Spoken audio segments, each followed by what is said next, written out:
buenos días para todas las personas que nos acompañan hoy. Eh,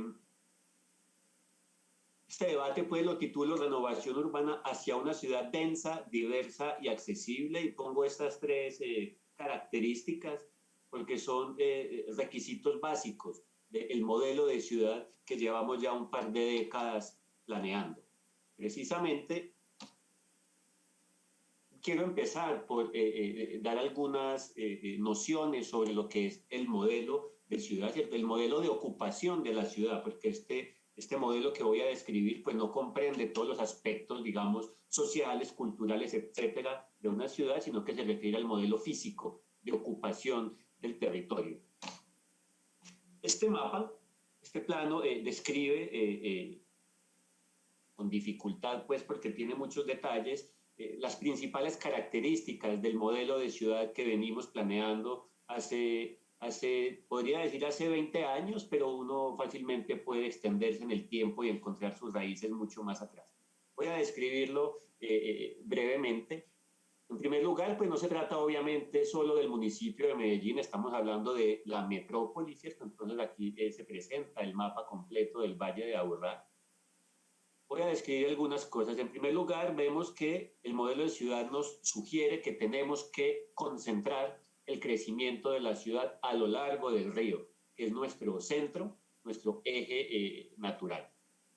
En segundo lugar, y eso representan estas manchas punteadas alrededor, tenemos que proteger las laderas de la ciudad, es decir, tenemos que evitar que la ciudad siga expandiéndose indefinidamente hacia las orillas, hacia los bordes. Esto es importante en cualquier ciudad del mundo, pero es más importante en una ciudad como la nuestra porque estamos en un valle.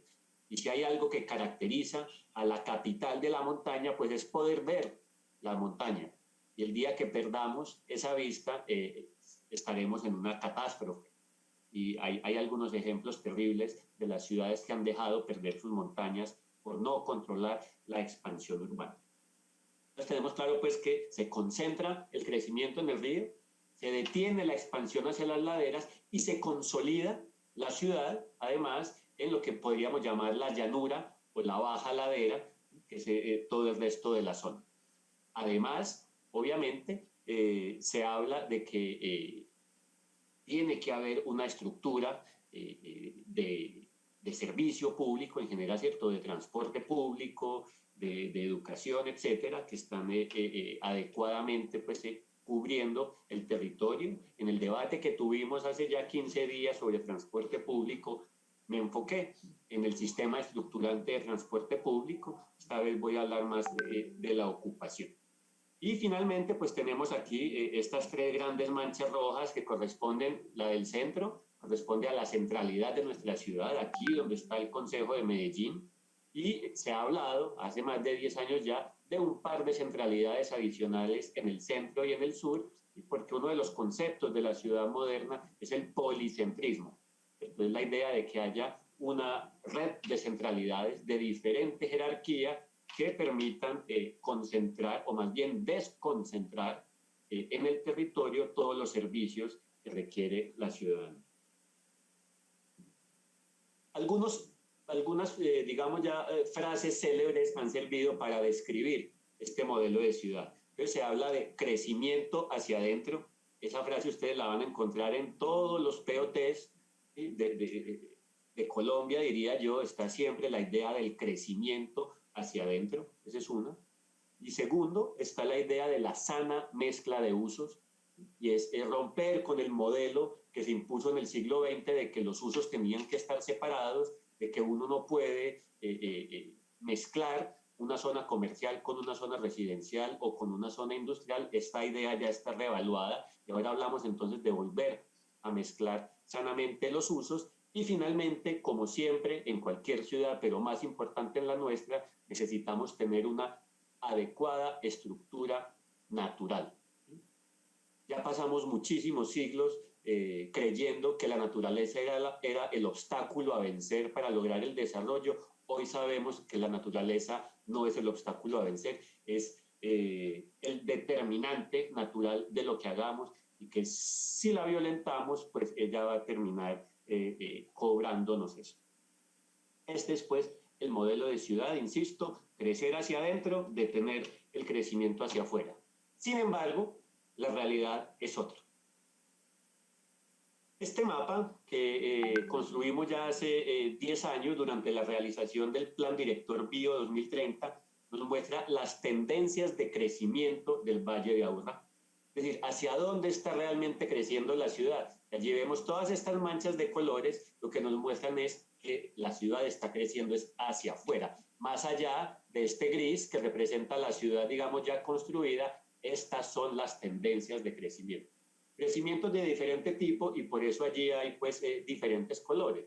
No es lo mismo el crecimiento, digamos, de los barrios informales en las laderas que podemos apreciar en la zona nororiental o noroccidental. No es lo mismo eso que el crecimiento formal de casas gigantescas y multimillonarias que vemos en Las Palmas o más recientemente en el Alto de Las Palmas, en la variante hacia el aeropuerto. Entonces son diferentes tipos de crecimiento, pero la realidad es que así se está dando el crecimiento de la ciudad. Problemático entonces, porque llevamos 20 años desde el primer POT diciendo crecimiento hacia adentro y lo que ha pasado es crecimiento hacia afuera. Hace 10 años escribí yo hice esta investigación con un artículo donde analizaba particularmente el caso de Sabaneta. ¿Sí? Sabaneta ilustra muy bien el problema que estamos teniendo. Por un lado, Sabaneta es firmante de todos los acuerdos metropolitanos que hablan del crecimiento hacia adentro de la ciudad compacta, ¿sí? Incluso de la centralidad sur, pero al mismo tiempo Sabaneta, a través de su POT, ha desarrollado un modelo de ciudad exactamente opuesto. En la imagen de la izquierda, estas dos son imágenes simuladas, en la imagen de la izquierda vemos cómo proyectaba yo, ¿cierto? El crecimiento de Sabaneta según las tendencias del momento, y a la derecha vemos lo que hubiera sido Sabaneta si se hubiera propuesto realmente desarrollar la centralidad del sur, es decir, aplicar lo que estábamos diciendo del crecimiento hacia adentro. ¿Sí? 10 años después yo miro estas fotos y creo que está muy clara cuál fue la Sabaneta que creció, es la de la izquierda, unas laderas estrechas con un pésimo servicio y llenas de edificios pues, por demás feos, que decirlo, donde en cada uno de esos apartamentos que uno ve hay por lo menos un carro, por no decir 1,5, que es más o menos el promedio de los estratos 4 o 5. ¿Qué hizo entonces Sabaneta? Destruyó su ladera, ¿sí? Llenó eso de lo que llaman pues como las cajas de fósforo, ¿sí? Es decir, contradijo todos los principios del urbanismo sostenible, los acuerdos metropolitanos que habíamos logrado en estos 20 años y causa así un mal enorme, no solo a Sabaneta, sino a toda la metrópoli. ¿Por qué? Porque toda esta gente finalmente pues va a salir a contaminar con sus autos, a congestionar con sus autos. La inmensa mayoría de estas personas ni siquiera trabaja en Sabaneta, sino que vienen a trabajar a Medellín y así nos va. Ojo, no estoy satanizando a Sabaneta, simplemente me servía como caso de estudio. Lo mismo nos pasa en la ciudad de Medellín. Basta ver cómo ha crecido la ciudad en los sectores de Altos del Rodeo, Calasaña, Robledo, etcétera, para saber que esto es más de lo mismo. Seguimos repitiendo los errores que ya sabemos que son errores. Entonces, en este caso, por ejemplo, claro, hay un montón de gente que se llenó de plata. Ellos sabrán quiénes. Debe incluir algunos políticos que permitieron hacer eso en Sabaneta. Pero sobre todo, hay un montón de gente, muchísima más, que somos nosotros, que vamos a seguir pagando eternamente las consecuencias de haber permitido este tipo de crecimiento. Porque el crecimiento hacia afuera, es este caso que vemos, tiene algunos problemas que quiero especificar para que sea claro para la gente. En primer lugar, la densidad urbana es un tema de eficiencia. Eficiencia primero, energética, y quiero ilustrarlo con esta gráfica que es muy representativa de de lo que es el pensamiento, digamos, más reciente sobre la ciudad sostenible. Esta gráfica nos ilustra, compañeras y compañeros y ciudadanos que nos siguen, la relación entre la densidad de una ciudad y el gasto energético en transporte. Me explico. En el eje vertical se encuentra cuánta energía gasta una ciudad transportándose, ¿cierto?, para toda la movilidad de la gente. En el eje horizontal se muestra cuál es la densidad de las ciudades y los resultados son bastante evidentes. Arriba a la izquierda, en los puntos amarillos, están las ciudades norteamericanas, que han seguido ese modelo norteamericano de los suburbios, donde cada persona tiene su automóvil, ni siquiera por lujo, sino porque es una obligación, de lo contrario, no vive. Estas ciudades, que son poco densas, gastan muchísima energía en transporte. Abajo, en las ciudades azules, en los puntos azules, tenemos las ciudades europeas, ciudades que se caracterizan por una gran densidad en sus centros y por un muy buen servicio de transporte público. Recordemos que son ciudades cuyos sistemas metro pues tienen fácilmente un siglo o más en algunos casos. Entonces, solo con comparar los modelos estadounidense y europeo ya vemos una enorme diferencia en términos de eficiencia energética. A mayor densidad, menor consumo energético. Y pues ya todos sabemos que quien habla de consumo energético también habla de emisiones, de impacto al medio ambiente, etc. Entonces no es simplemente un tema de ahorrarse plata en gasolina, es un tema realmente de sostenibilidad económica y por lo tanto también ambiental. ¿Y dónde está nuestra ciudad en esto? Aquí se los puse en rojo. Agregamos posteriormente en un estudio pues, que hicieron algunos investigadores locales, y en particular Juan Pablo Espina, miembro de mi equipo. El área metropolitana del Valle de Aburrá está bien localizada acá, porque tiene densidades altas y afortunadamente aún un bajo índice de motorización. Es decir, y pónganse ustedes en el contexto de un barrio cualquiera de la zona nororiental de la ciudad de Medellín. Allí poca gente tiene vehículo, ¿sí?, y la mayoría de desplazamientos diarios se hacen a pie, porque son barrios en los que todavía es posible uno salir a pie a comprar la nucita, el paquete de chitos o la bolsa de leche, y no tiene que coger el carro para hacer 3 kilómetros para ir al centro comercial, que es el otro tipo de modelo. Entonces la densidad, insisto, compañeros, es eficiente en términos energéticos. Pongo esta ilustración, ¿cierto?, que es de un típico suburbio de los Estados Unidos, para hablar también de un tema de espacio, ¿cierto? La densidad es eficiencia en el uso del espacio. Esto aplica nuevamente para cualquier ciudad del mundo, pero es más grave en el Valle de Aburrá porque no tenemos ya espacio para seguirnos extendiendo eternamente. Cuando uno llega a Bogotá en avión, uno sobrevuela la ciudad y ve esa sábana eterna de luces, si llegas de noche, ¿cierto?, que parece que no tuviera fin. Pues una ciudad sin fin no es una ciudad sostenible. Entonces, la eficiencia está también dada en materia de cómo utilizamos un recurso tan escaso como es el espacio, ¿cierto?, como es el suelo. Entonces, una razón adicional para entender por qué es necesario densificar en Medellín nos la muestra esta foto. Nosotros no podemos seguir este modelo que va eternamente cooptando el suelo, ¿sí?, y que no ofrece realmente nada a cambio. Esto, compañeros, es lo que se está viendo actualmente, insisto con el ejemplo, a lo largo de toda la variante de Las Palmas hasta el aeropuerto, ¿sí? Es exactamente lo mismo. Bueno, las casas de Las Palmas son más bonitas, pues estas son como feas, pero el caso es el mismo. Y ojo, porque también es un truco del mercado. Seguramente este barrio que estamos viendo aquí se llama Guaduales de la Quebrada, que es como titulan aquí los proyectos inmobiliarios. Lo que no nos cuentan es que para hacer Guaduales de la Quebrada tuvieron que cortar los guaduales y tuvieron que secar las quebradas. Porque aquí va el otro tema, es que la expansión urbana ilimitada, incontrolada, destruye los elementos naturales, obliga a un cierto modo de movilidad, es decir, cualquier persona de estas casas que estamos viendo acá tiene que tener carro.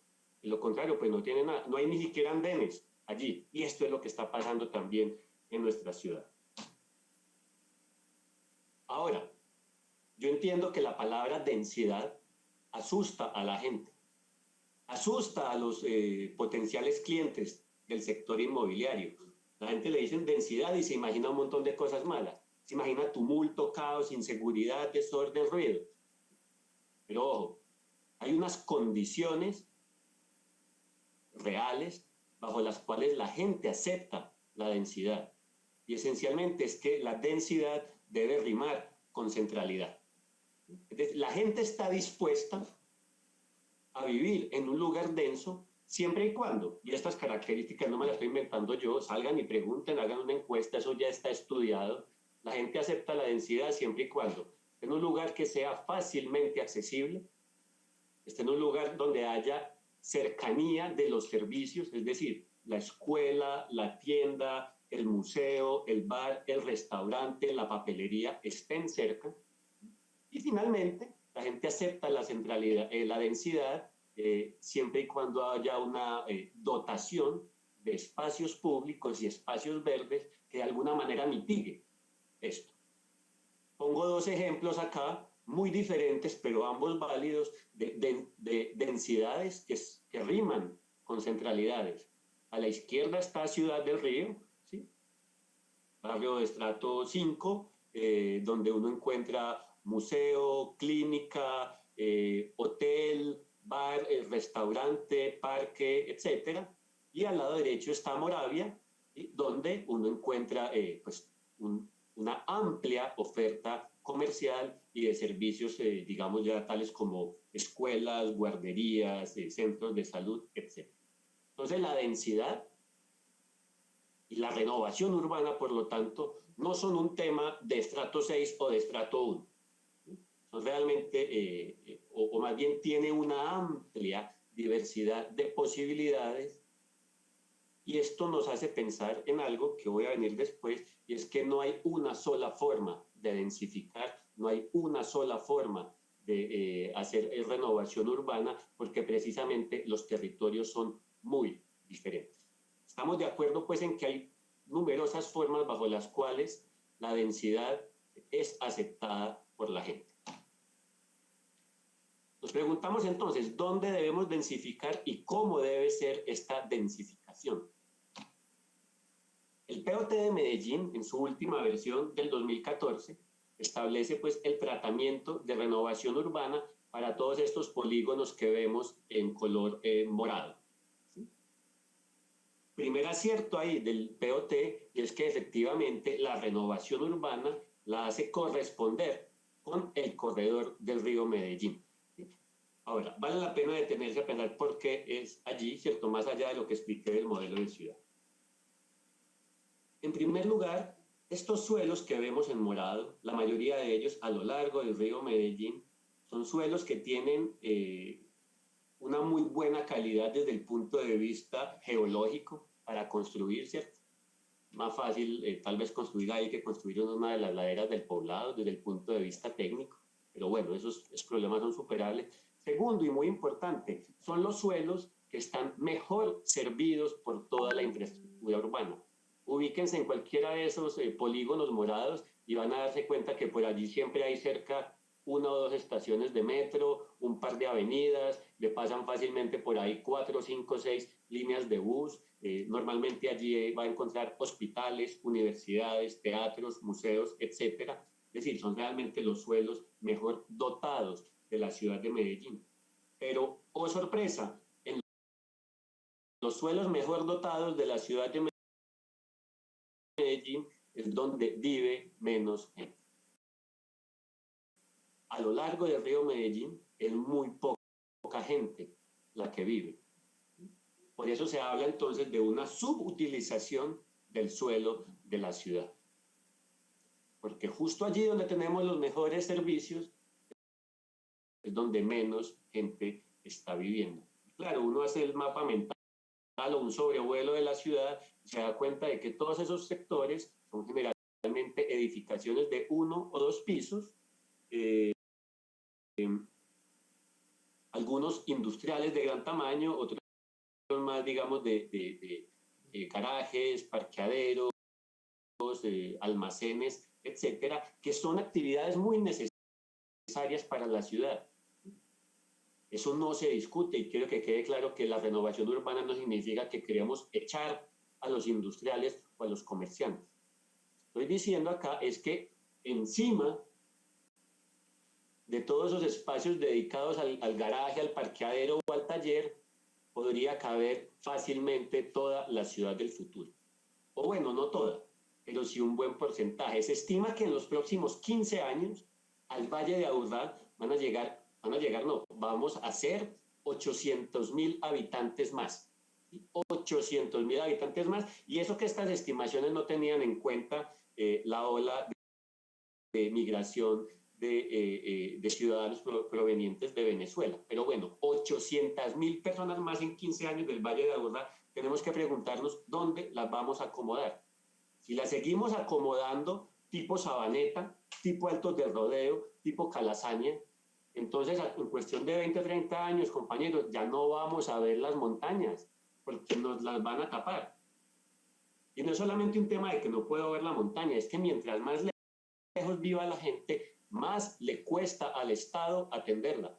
Más nos cuesta hacer la carretera que llega hasta allá arriba, o el metrocable, o llevar la tubería, o llevar la línea de bus. Mientras más lejos viva la gente, más nos cuesta. Por eso hablamos de que la densificación es también un tema de eficiencia. Entonces el POT establece esto, es correcto, y además establece unos incentivos para dirigir hacia allá la construcción. Básicamente es un incentivo y es el siguiente, y es que le otorga a estos polígonos morados los mayores índices de construcción posibles de toda la ciudad. Es decir, les dicen, usted va allá y usted puede construir un montón. Además, pues el POT estableció una buena cantidad de herramientas de gestión del suelo, la plusvalía, no sé, expropiación en favor de terceros, una cantidad de posibilidades que, hay que decirlos, todavía parece que no hemos aprendido a utilizar.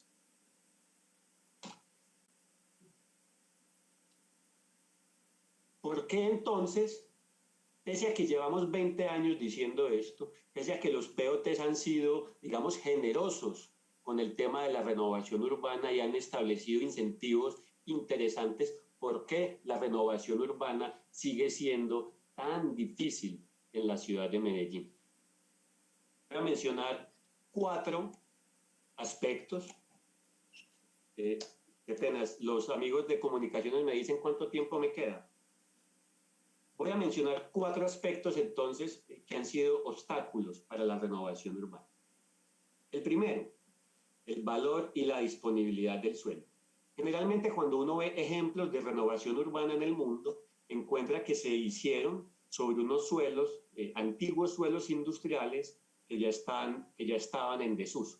El proceso de desindustrialización de las grandes ciudades norteamericanas o europeas, pues fue dejando espacios vacíos dentro de la ciudad. Esos espacios vacíos, pues generalmente entonces valen menos y allí fue más fácil hacer las operaciones de renovación urbana.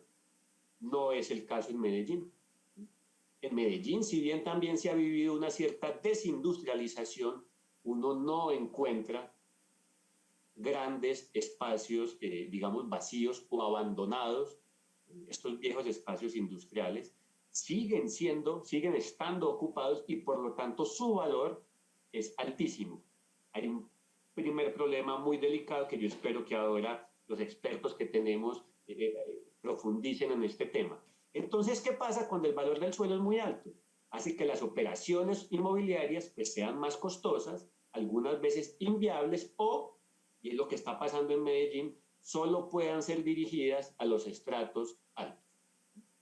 Entonces, ¿cuál es la gran operación de renovación urbana que mostramos en Medellín? Ciudad del Río. Claro, excelente, Ciudad del Río. se ha desarrollado rápido, allá ya vivimos casi 10.000 personas, muy bueno, pero Ciudad del Río es un proyecto dirigido a los estratos 4 o 5 de la ciudad, cuando sabemos que el 70-80% de los medellinenses pertenecen a los estratos 1, 2 y 3.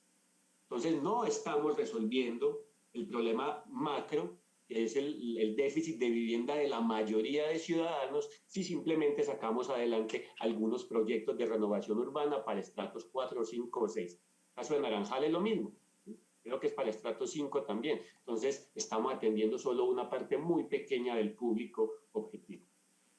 Segundo problema, la idea de la renovación urbana, por fallas en la comunicación, por malas experiencias en algunos proyectos, está teniendo muchísima reticencia por parte de las comunidades.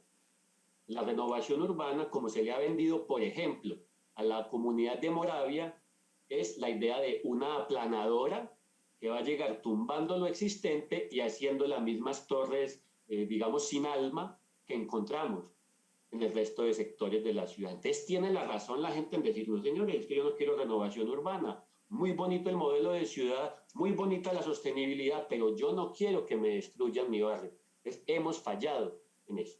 Tercero, insuficiente papel del Estado.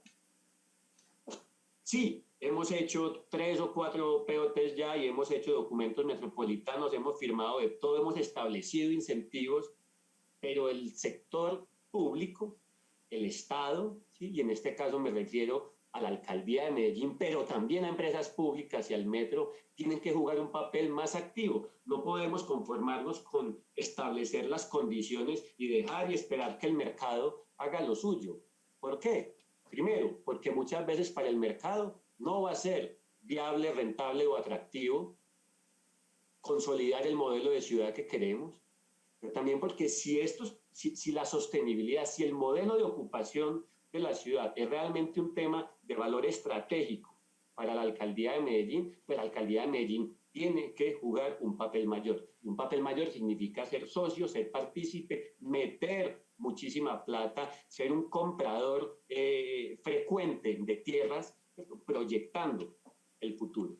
Y finalmente, y sobre esto también espero que algunos de los expertos ahora ahonden, la forma en que está contemplada la renovación urbana en el POT, ya los mecanismos de cómo se implementa eso padecen de una extrema rigidez.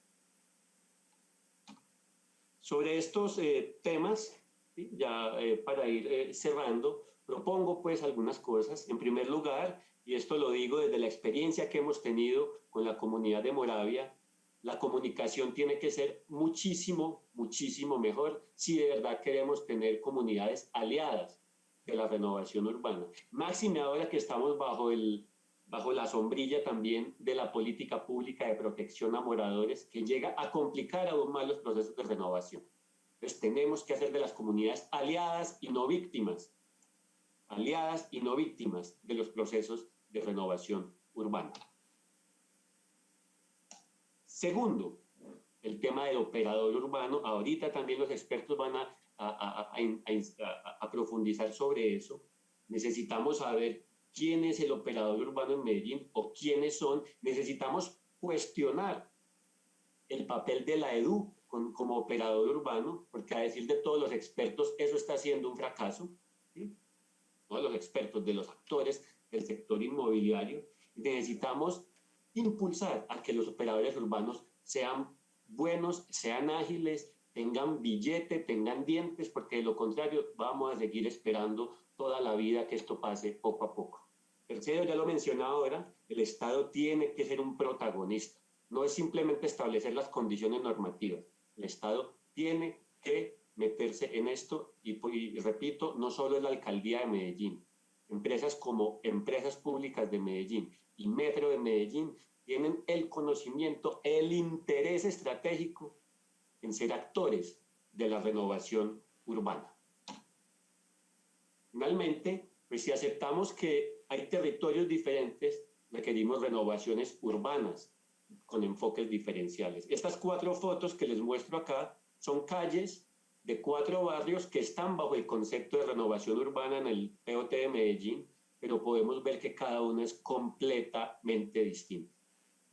No es lo mismo en Guayabal, por ejemplo, donde tenemos grandes predios industriales, grandísimos predios industriales, en Perpetuo Socorro o en Sagrado Corazón, donde tenemos también unos predios, digamos, industriales o con una vocación, pues, por ejemplo, de mecánica, pero con una prediación muy pequeñita, que viene a dificultar la renovación urbana, y no es lo mismo en Moravia, donde lo que tenemos ya no son grandes predios industriales, sino 40, 50 mil personas viviendo allá desde hace años.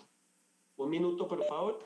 Entonces, necesitamos que la renovación urbana no sea un término rígido y pesado, sino que esta tiene que aprender a adaptarse a las diferencias en el territorio. Si seguimos insistiendo con ese adefesio de plan parcial que está pensado para Moravia, por ejemplo, no esperemos nunca tener a las comunidades amigas de la idea de la renovación, ni tampoco a este concejal que tanto ha defendido la renovación urbana. Si Medellín se ha destacado internacionalmente en temas de urbanismo por ser innovadora, pues no puede venir a aplicar los conceptos repetidos y pesados de la renovación urbana a rajatabla por todo el territorio. Tenemos que hacer la renovación urbana según las características de cada territorio. Necesitamos ya finalmente, pienso yo, definir unos territorios estratégicos, porque si yo hago un poquito de renovación urbana en cada parte, pues realmente no hago nada, es mejor enfocar los esfuerzos. Necesitamos definir el tema de los operadores urbanos realmente dedicados a esto. Necesitamos que Medellín se dote de un fondo para la renovación urbana realmente ambicioso, no de un par de miles de millones de pesos, sino que tenemos que estar hablando de cientos de miles de millones de pesos si queremos ser actores de esto. Y finalmente, necesitamos revisar las formas en que estamos aplicando la renovación urbana para que dejemos de atemorizar a comunidades como las de Moravia.